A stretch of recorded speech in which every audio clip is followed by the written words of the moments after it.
Hello, I am Cher, and this is Diary of a Pen Nerd.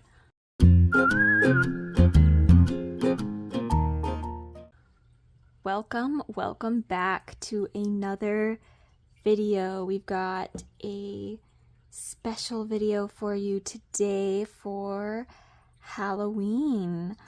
Something a little bit spooky, perhaps. So, I've been practicing my longhand, my cursive writing. I was never traditionally taught cursive writing in school. It was kind of like an extra summer packet that they gave us, practice worksheets.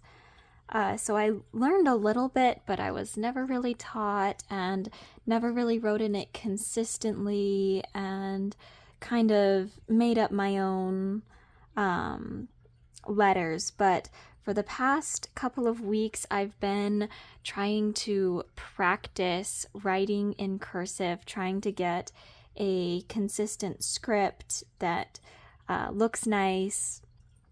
And one thing that I see other people doing as they are practicing writing or anything else is that they will transcribe things that other people have written. So they'll transcribe poetry or they'll transcribe books.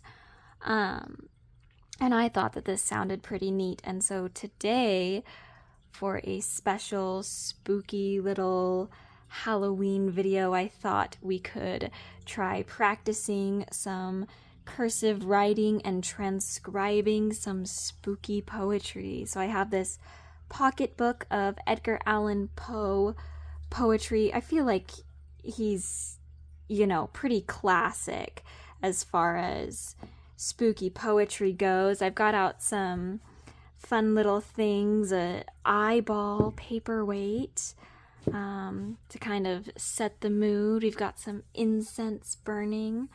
I've picked out a poem. It is The Sleeper, and I think we're only going to transcribe about from here down, because that's the part of the poem that I like the most, and maybe we'll do a dramatic reading as well. So I'm going to take my book of poetry and set it up. We're going to be using Monteverde Valentine Red because it looks like blood, and I think that's quite spooky. I've been practicing a little bit already, so I've got some on my fingers, but I'm sure there's only more to come. And then I've got a big old fancy quill. This is quite a big quill. I got this quill from a Renaissance festival, and it works quite nicely as far as quills go. So let us begin.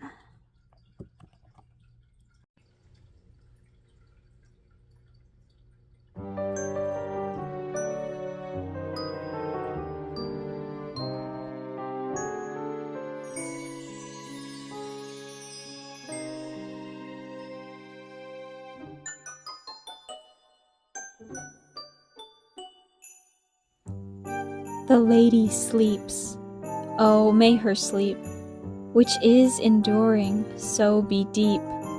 Heaven have her in its sacred keep. This chamber changed for one more holy, this bed for one more melancholy.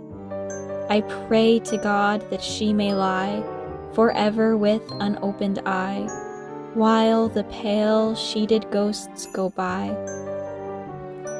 My love, she sleeps, oh may her sleep, as it is lasting, so be deep.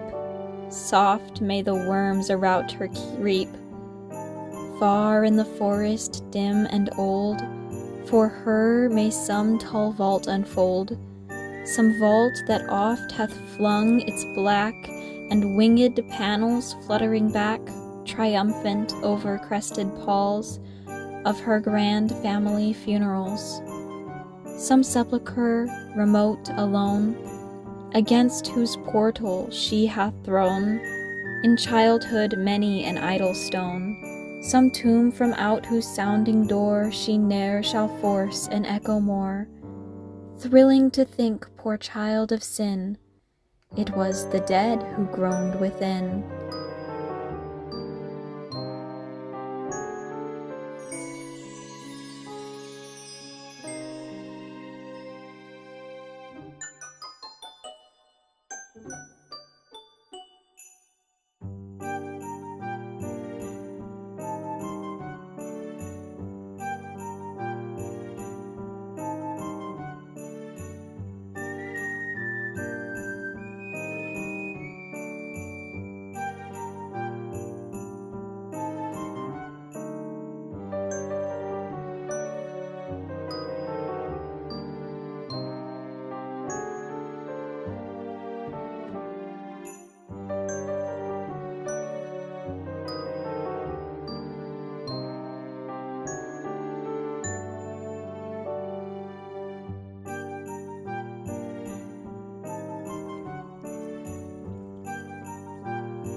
All right, so that is the conclusion of the poetry. Oh gosh, I got quite a bit of ink on my fingers. Just about enough ink that perhaps one might think I hid the still beating heart of my boss under the floorboards, where its continual pattern will drive me into madness later. I'll let you know how it goes. But yeah, it's definitely not, perfect. The writing is not perfect, but I've got spelling mistakes and it's slanted weird and letters are uneven or whatever the case may be, but the point of the exercise is not perfection. The point is, well, first and foremost, to have some fun playing around with some pen and ink, and I certainly accomplished that, so go team go. But secondly, just to practice, and I'm sure this would be much better if it was actually lined paper. I know I have this little mat thing that's supposed to help me imagine that it is lined, but alas, it is not. That's okay though. And then the other thing would be, well, and then I've also got like a tripod and a camera set up here, so I can't really, trying to work around that creates some challenges as well. But the point of the exercise is not to make it perfect, it's just to practice some writing. And I'm actually quite pleased with how this turned out, and having some fun writing some spooky poetry to help get in the mood. So I hope you enjoyed, and that's just about all that I have for you today. So thank you for tuning in to another transmission. I hope you enjoyed. I hope you feel, inspired to go and use some of your own pens and ink today to celebrate a little bit. And yeah, that's all I have for you today. So if you enjoyed, let me know down in the comments or by leaving a like. And if you want to stick around and go on this journey with me, you can hit that subscribe button, and I will have the next chapter of my story out shortly. Bye for now. Love, share.